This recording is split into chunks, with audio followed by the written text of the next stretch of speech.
بسم اللہ الرحمن الرحیم۔ اس وقت ہندوستان میں مسلمان بڑے سخت نازک حالات سے دوچار ہیں۔ ان کی پریشانیاں دن بدن بڑھتی جا رہی ہیں اور آئندہ جو خطرات منڈلا رہے ہیں وہ کسی خوفناک طوفان سے کم نہیں ہیں۔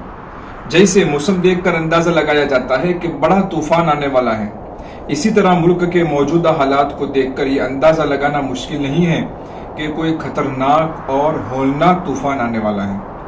ایسا طوفان جو ملک کا نقشہ ہی بدل کر رکھ دے گا، ایسا طوفان جو انسانوں کو جانوروں کی یا غلاموں کی زندگی گزارنے پر مجبور کرے گا، ان کے خواہشات اور ان کے مطالبات کو کچل دیا جائے گا۔ عام لوگ بس کچھ لوگوں کی خواہشات پوری کرنے کے لیے سانسیں لے رہے ہوں گے، زمین لال رنگ سے رنگین ہو جائے گی۔ ایسے وقت میں ہمارے سامنے دو خندقیں ہیں، ان میں سے کسی ایک سے ہمیں واسطہ پڑ سکتا ہے۔ ان میں سے پہلی خندق تو وہ ہے جس کا تذکرہ قرآن کریم کی سورہ بروج میں کیا گیا ہے۔ وہ خندق ایک ظالم بادشاہ نے بنوائی تھی۔ خندق کھودنے کے بعد اس میں آگ جلائی گئی اور اس کو آگ سے بھر دیا گیا۔ پھر جو ایمان پر ثابت قدم رہنے والے تھے ان کو پکڑ پکڑ کر زندہ آگ میں جلا دیا گیا۔ وہ ایمان والے آگ میں جل کر راکھ ہو گئے۔ یہ خندق سخت ترین آزمائش کی علامت ہے اور بدترین ظلم کا سمبل ہے۔ ایک تو ہمارے سامنے یہ خندق ہے، یعنی کہ بالکل آخری درجے کی آزمائش، ناقابل برداشت حالات۔ دوسری خندق وہ ہے جو صحابہ کرام نے مدینہ منورہ میں کھودی تھی اور اس خندق کے ذریعے سے آنے والے بڑے خطرناک طوفان سے مدینہ منورہ کو، اسلام کو اور مسلمانوں کو تباہ ہونے سے بچا لیا تھا۔ یہ دوسری خندق بہترین دفاعی تدبیر، جامع منصوبہ بندی کی علامت ہے۔ اب ہمارے لیے دو آپشن ہیں، یا تو صحابہ جیسی خندق کھودیں، یعنی کہ مضبوط دفاعی تدبیر اختیار کریں اور موجودہ حالات سے نکلنے کے لیے ایک جامع اور ہماگیر حکمت عملی اختیار کریں، اور اگر ہم اس خندق سے چوک گئے تو دوسری خندق خود بخود ہمارے لیے تیار ہے، یعنی کہ آخری درجے کی سخت ترین آزمائش۔ اب ہمیں سوچ لینا چاہیے کہ ہم کون سی خندق کو اختیار کر سکتے ہیں۔ اگر ہم صحابہ کرام والی خندق اختیار کرنا چاہتے ہیں تو پھر یہ جاننا ضروری ہے کہ اس کی کیا خصوصیات تھی، اس میں کیا کیا خوبیاں تھی۔ اگر ہم ان خوبیوں کو اپنے منصوبوں میں شامل کریں گے تو ہمیں بھی وہ نتائج ملیں گے جو صحابہ کرام کو ملے تھے۔ میں یہاں خندق کی 5 اہم خصوصیات بیان کرتا ہوں۔ نمبر 1، اس خندق کی پہلی خصوصیت یہ ہے کہ وہ ایک ایسی حکمت عملی تھی جو دشمن کے خواب و خیال سے بھی پرے تھی۔ دشمن نے سوچا بھی نہیں تھا کہ کوئی اس طرح بھی اپنا بچاؤ کر سکتا ہے۔ ہمیں بھی ایک ایسی حکمت عملی اختیار کرنی ہوگی جو دشمن کے تمام ارادوں پر اور منصوبوں پر حاوی ہو جائے اور آنے والے طوفان کے سامنے چٹان بن کر کھڑی ہو جائے۔ اس کے لیے گہرائی سے غور و فکر کرنا اور مل کر مشورہ کرنا ضروری ہے اور ہر ایک کی رائے کو اہمیت دینا ضروری ہے۔ پوری خندق ایک اجمی صحابہ کی رائے پر کھودی گئی۔ اس میں قومیت اور خاندانی تعصب داخل نہیں ہوا۔ وہاں سید الانبیاء موجود تھے، عرب کے ذہین افراد موجود تھے اور اپنی اپنی قوم کے سردار موجود تھے، لیکن جو رائے حضرت سلمان رضی اللہ عنہ کے ذہن میں آئی وہ کسی اور کے ذہن میں نہیں آئی۔ ذمہ دار قسم کے لوگوں کو اس سے سبق لینا چاہیے۔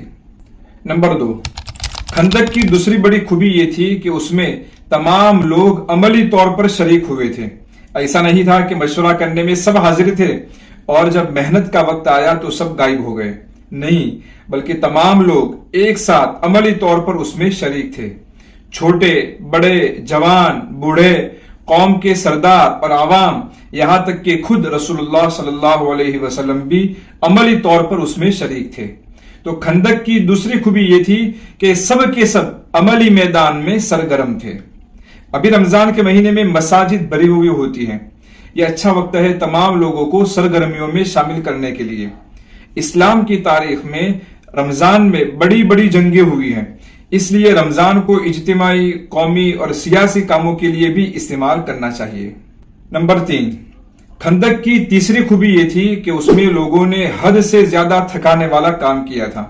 اتنی لمبی اور گہری خندق کھودنا آسان نہیں تھا اور پھر پتھریلی زمین تھی، اس لیے درمیان میں پتھر بھی نکلتے رہتے تھے۔ اتنے مشکل ترین کام کو انہوں نے پورا کیا تھا اور ہمت نہیں ہاری تھی۔ انہوں نے اسباب کی کمی کے خوراک کی کمی کے بہانے نہیں بنائے تھے، بلکہ اگر ان کے پاس اسباب کی کمی تھی تو اس کمی کو انہوں نے اپنی محنت سے پورا کیا تھا۔ نمبر 4، اس خندق کی چوتھی خصوصیت یہ تھی کہ اس میں منافقین نے بڑے تانے دیے، صحابہ کی ہمت توڑنے کی بہت کوشش کی، طرح طرح کی باتیں کرتے تھے اور کمینے پن کی حرکتیں کرتے تھے۔ یہود نے بھی غداری کی تھی، لیکن صحابہ کرام نے ہمت نہیں ہاری اور وہ برابر اپنے کام میں لگے رہے۔ نمبر 5، اس خندق کی ایک بڑی خصوصیت یہ تھی کہ وہ سارا کام صرف اللہ کی رضا کے لیے اور جنت کو حاصل کرنے کے لیے کیا جا رہا تھا۔ رسول اللہ صلی اللہ علیہ وسلم اس وقت بار بار یہ شعر پڑھتے تھے، اللہم لا عیش الا عیش الآخرہ، اے اللہ زندگی تو آخرت کی زندگی ہے۔ اس نیت کی وجہ سے اور ثواب کی امید رکھنے پر ان کے لیے یہ سخت ترین کام بھی آسان ہو گیا تھا۔ یعنی کہ ایسا نہیں تھا کہ سیاست کے میدان میں صرف سیاسی زبان اور سیاسی لہجے کا استعمال کیا جاتا ہو اور صرف دنیاوی مفادات کی باتیں ہوتی ہو، بلکہ وہاں بھی وہی زبان اور وہی لہجہ اور وہی باتیں تھی جو مسجدوں میں، دینی مجلسوں میں اور بیانات میں ہوتی ہیں۔ خلاصہ یہ کہ خندق جو کہ ایک مضبوط حکمت عملی کی علامت ہے، سمبل ہے، اس میں یہ 5 خوبیاں تھی۔ نمبر 1، وہ حکمت عملی دشمن کی سوچوں سے پرے تھی۔ نمبر 2، اس میں عملی طور پر سب لوگ شریک تھے۔ نمبر 3، ناممکن نظر آنے والے کام کو ممکن بنایا تھا اور انتھک محنت کی تھی۔ نمبر 4، منافقین اور مخالفین کے طعنوں سے اور مخالفت سے ہمت نہیں ہاری۔ نمبر 5، اس سخت ترین محنت میں بھی صرف اللہ تعالیٰ کی رضا مقصود تھی۔ اگر ان خصوصیات کے ساتھ کوئی بھی حکمت عملی تیار کی جائے تو یہ ہمارے لیے خندق کی طرح دفاع کا کام کرے گی اور برے حالات سے، ظلم و ستم سے، ذلت و رسوائی سے ہمارا بچاؤ کرے گی۔ اور اگر اس خندق کو اختیار کرنا چوک گئے تو دوسری خندق تیار ہے، یعنی کہ سخت ترین ناقابل تصور آزمائش کی خندق، اور اس کے لیے تو پھر ایک ہی راستہ ہے، پہاڑوں سے زیادہ مضبوط ایمان، وہ ایمان جو مال سے زیادہ پیارا ہو، اولاد سے زیادہ پیارا ہو، اپنی جان سے زیادہ پیارا ہو۔ اللہ تعالیٰ اس آزمائش سے ہماری حفاظت فرمائے، آمین۔